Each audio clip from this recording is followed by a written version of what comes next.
கோபி பார்க்ல உட்காந்துக்கிட்டு பாக்யா கிட்ட சொல்றாங்க, உனக்கு நான் நல்ல மரியாதை கொடுத்துக்கிட்டு இருந்திருப்பேன், நான் உன்னை நல்லா பார்த்துக்கிட்டு இருந்திருப்பேன், விட்டு கொடுக்காம பாக்யா உன் கூடவே இருந்திருப்பேன். இதெல்லாம் ராதிகா தூரமா நின்னு கேட்டுக்கிட்டு இருக்காங்க. பாக்யா உன் கூட இருந்தாலும் இருந்திருப்பேன். இதெல்லாம் கேட்ட ராதிகா கோவப்பட்டு வீட்டுக்கு போறாங்க. இதை கேட்ட பாக்யா டக்குன்னு எந்திரிச்சிடுறாங்க. அதை பார்த்த கோபியும் எந்திரிச்சிடுறாரு. கோபி, இப்ப நீங்க சொன்ன ஸ்டேட்மெண்ட் என்ன சந்தோஷப்படுத்தும்னு நினைக்கிறீங்களா கோபி? இத்தனை வருஷத்துல நீங்க பண்ணுன ஒரே நல்ல விஷயம் என்ன தெரியுமா?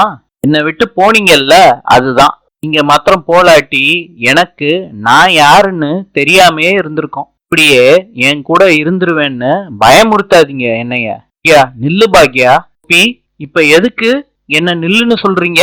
பாக்யா சும்மாதான், உங்ககிட்ட பேசணும்னு தோணுச்சு. கோபி, நீங்க பண்றதெல்லாம் பார்க்கவே பிடிக்கல எனக்கு. காலையிலேயே என்ன மூட் அவுட் பண்ணாதீங்க, போய் அங்கேயும் இங்கேயும் நடந்துட்டு வாங்க சொல்லிட்டு பாக்யா நடக்கிறாங்க. கோபி திருப்பியும் பாக்யாவை நில்லுன்னு சொல்றாங்க. கோபி, உங்களுக்கு நான் உதவி செஞ்சது மனிதாபிமான அடிப்படையில தான். ஏன் உங்களை காப்பாத்துனேன்னு என்னைய யோசிக்க வைக்காதீங்க கோபி.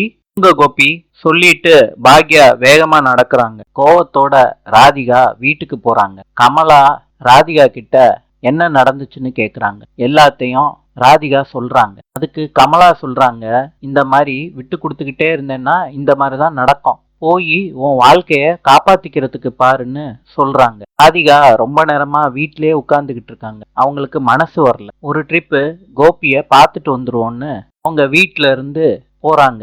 ஈஸ்வரி சொல்றாங்க கோபி கிட்ட, பாக்யா உனக்கும் சேர்த்துதான் இன்னைக்கு சமைக்கிறா. என்னம்மா சொல்றீங்க? எனக்கும் சேர்த்தா? கோபி, உனக்கும் சேர்த்துதான் சமைக்கிறா. அம்மா முடியாதுன்னு சொன்னாலே பாக்யா, அது கரெக்டு தான். நான் அவளுக்கு எவ்வளவு துரோகம் பண்ணிருக்கேன், எனக்கு போய் எதுக்கு அவ சாப்பாடு போட போறா? கோபி, பாக்யா கூட அத்தனை வருஷம் குடும்பம் நடத்தி இருக்க, உனக்கு பாக்யாவை பத்தி தெரியலையா? கோவமெல்லாம் 5-10 நிமிஷம் தான் கோபி, டக்குன்னு சரியாயிருவாப்பா. அவளை விட்டுட்டு ராதிகாவை நீ கல்யாணம் பண்ணிட்டு போனல்ல, அந்த கோவத்துல இருந்தாப்பா. அதனாலதான் அந்த டயத்துல உனக்கு பாக்யா சமைச்சு கொடுக்க மாட்டேன்னு சொன்னான். கோபி, இப்ப நீ ராதிகா வீட்டுக்கு போகாம இங்கேயே இருந்ததும் பாக்யாவும் ரொம்ப சந்தோஷமாயிட்டா. கோபி, பாக்யாவுக்கு கோவமெல்லாம் போயிருச்சு, அதனாலதான் உனக்கும் சேர்த்து சமைக்கிறாப்பா. ஏன் கோபி, நம்ப முடியலையா? வரேன்ப்பா. அம்மா எங்கம்மா போறீங்க? செல்வி சொல்றாங்க, அக்கா பார்த்து எடுத்து ஊத்துக்கா. செல்வி சொல்றாங்க ஈஸ்வரிய பார்த்து, முன்னாடிலாம் என்னைய பார்த்து ஏதாவது சொல்லுவீங்க, இல்லாட்டி திட்டவாவது செய்வீங்களேம்மா, என்னம்மா இங்கேயே வரமாட்டேறீங்க? சாரு வந்ததுல இருந்து இந்த இடத்துக்கே வரல. ஆமா செல்வி, என் பிள்ளைய பாத்துக்கிறதுக்கு இங்க ஆள் இருக்காங்களா என்ன? நான் தானே கூட இருந்து பாத்துக்கணும். பாக்யா சமைச்சு முடிச்சிட்டியா?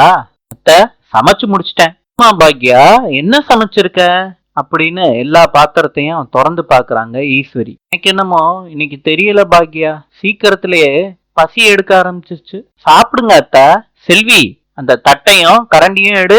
டீக்கா இந்தாக்கா. செல்வி என்கிட்ட கொடு. நீ எப்ப சாப்பிட போற? இப்பதான் பாட்டி ஜூஸ் குடிச்சேன், எனக்கு பசிக்கல, கொஞ்சம் டைம் ஆகும். பாக்யா உனக்கு?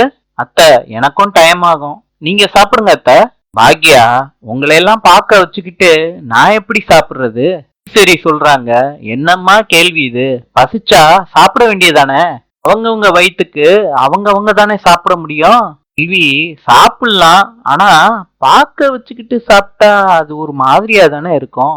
எல்லாரும் சேர்ந்து சாப்பிடலாம்னா சாப்பிடலாம், நீங்க லேட் ஆகும்னு சொல்றீங்க.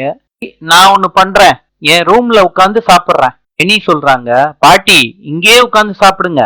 இல்ல ஜெனி, கோபி தூங்கிக்கிட்டு இருக்கான், அவன் எந்திரிச்ச உடனே மாத்திரை கொடுக்கணும், நான் போய் ரூம்ல சாப்பிடுறேன். செல்வி கேக்குறாங்க, ஏமா சாருக்கு இன்னைக்கு சமைக்கலையா?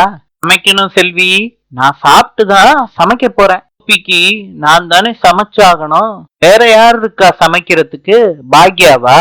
சொல்லிட்டு ஈஸ்வரி அவங்க ரூமுக்கு எடுத்துட்டு போறாங்க. கோபிக்கு அவங்க எடுத்துட்டு போன சாப்பாடை கொடுக்குறாங்க. கொஞ்ச நேரம் கழிச்சு ரூம்ல இருந்து வெளியே வர்றாங்க ஈஸ்வரி பிளேட்டோட. இப்ப பாக்யா சொல்றாங்க, அத்தை நீங்க சாப்பிடல, வந்து சாப்பிடுங்க.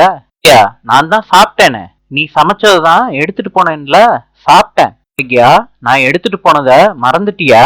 அத்தை, நீங்க சாப்பாடு எடுத்துட்டு போனது உங்களுக்கு இல்லைன்னு எனக்கு நல்லா தெரியும். அத உங்க பையன் சாப்பிட்டதும் எனக்கு நல்லா தெரியும். சொன்ன பொய்ய மெயின்டைன் பண்றதுக்கு பட்னி கிடக்க போறீங்களா அத்தை? வாங்க அத்தை, வந்து சாப்பிடுங்க.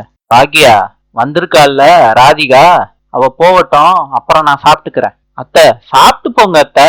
சரி சொல்றாங்க. என்னம்மா, ஒட்டி கேட்க போறீங்களா? அத்தை, தேவையில்லாத வேலையெல்லாம் போய் பண்ணாதீங்க. ஒண்ணு சாப்பிடுங்க, இல்ல பேசாம போய் உட்காருங்க. அத்தை, சின்ன குழந்தை மாதிரி பண்ணக்கூடாது. போய் உட்காருங்க அத்தை. சரி சொல்றாங்க. வர வர இந்த வீட்டுல யாரு மாமியா யாரு மருமகன்னு சுத்தமா தெரியல. நாளை சந்திப்போம்.